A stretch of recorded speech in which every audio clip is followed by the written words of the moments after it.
नमस्कार दोस्तों, मैं राजेश दुधानी एडवोकेट आज आपके साथ डिस्कस करने जा रहा हूं गिफ्ट डीड के बारे में। दोस्तों, गिफ्ट डीड एक बहुत ही महत्वपूर्ण दस्तावेज है जिसके तहत 4 मेन मुख्य पात्र होते हैं: डोनर, डोनी और 2 विटनेस।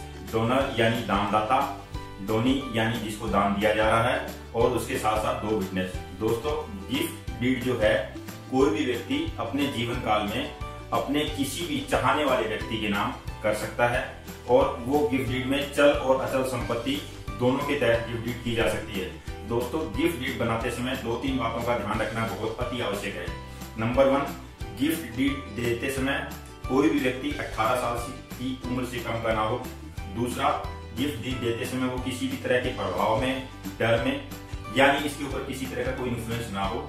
और तीसरी बात दोस्तों, गिफ्ट डीड देते समय उसको इस बात को स्पष्ट कहना पड़ता है कि मैं किसी भी व्यक्ति के लव, अफेक्शन या फिर दान के रूप में मैं उस व्यक्ति को गिफ्ट दे रहा हूँ। और दोस्तों, एक महत्वपूर्ण बात और भी है इसमें, वो ये कि गिफ्ट डीड देते समय लेने वाले की एक्सेप्टेंस भी जरूरत होती है, यानी कि जो व्यक्ति ले रहा है वो उसको एक्सेप्ट भी करे। तो इस तरह दोस्तों, गिफ्ट डीड के दस्तावेज बनाते समय कुछ बातों का बहुत ही ध्यान रखना अति आवश्यक है। गिफ्ट डीड में किसी भी चल या अचल संपत्ति जो आप किसी व्यक्ति के नाम कर रहे हैं उसमें बहुत ही साफ तरीके से लिखी होनी चाहिए, किसी तरह की कटिंग उस डॉक्यूमेंट में ना हो। दोस्तों, गिफ्ट डीड एज पर रजिस्ट्रेशन एक्ट 17 बहुत अति आवश्यक है। अनरजिस्टर्ड गिफ्ट डीड की कानून के अंतर्गत कोई वैल्यू नहीं है।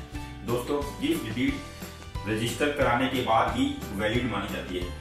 दोस्तों, गिफ्ट डीड रजिस्ट्रेशन का जो प्रावधान है वो section 122 of transfer of property act में साफ लिखा हुआ है। दोस्तों, 123 ट्रांसफर ऑफ प्रॉपर्टी एक्ट ये कहती है कि अगर आपने गिफ्ट डीड रजिस्टर्ड नहीं की है तो वो इनवैलिड मानी जाएगी। दोस्तों, गिफ्ट डीड रजिस्ट्रेशन होने के बाद में कैंसिलेशन का वैसे साधारणतया कोई प्रावधान नहीं है, लेकिन किसी सर्कमस्टांसेस में section 126 transfer of property act के तहत गिफ्ट डीड भी कैंसिलेशन के लिए कोर्ट में चैलेंज की जा सकती है। दोस्तों, section 126 transfer of property act में साफ तौर से कुछ प्रोविजंस दिए गए हैं जिनके तहत ही गिफ्ट डीड कैंसिल की जा सकती है।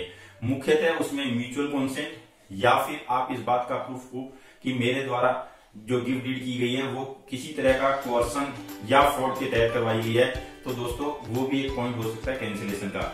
अदरवाइज गिफ्ट डीड कैंसिलेशन बहुत कम केसेस में देखी जाती है। जो सीनियर सिटीजन के केसेस में 2007 में जो एक्ट उनके के लिए जो इंट्रोड्यूस किया गया है उसके तहत भी अगर कोई सीनियर सिटीजन कोर्ट में जाके अपनी गिफ्ट डीड को कैंसिलेशन कराना चाहे तो वो करवा सकता है। तो इस तरह से दोस्तों, गिफ्ट डीड के ऊपर में सबसे जो महत्वपूर्ण बात है वो ये भी है कि गिफ्ट डीड के तहत भी अगर आप प्रॉपर्टी को ट्रांसफर करते हैं तो उसमें स्टैंप ड्यूटी का प्रावधान है। जैसे आप सेल डीड में जो आपकी ड्यूटीज निर्धारित की गई है आपके राज्य में, उसी तरह से गिफ्ट डीड के ऊपर भी स्टैंप ड्यूटी का प्रावधान है।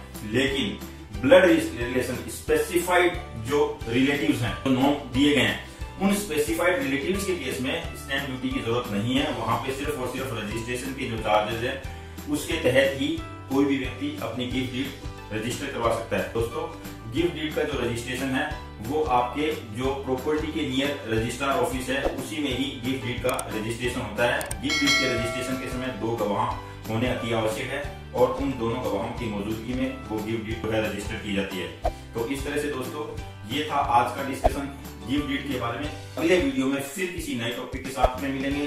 तब तक के लिए नमस्कार, धन्यवाद। मेरा ये वीडियो आपको कैसा लगा, लाइक करें, शेयर करें और सब्सक्राइब करें। Thank you very much.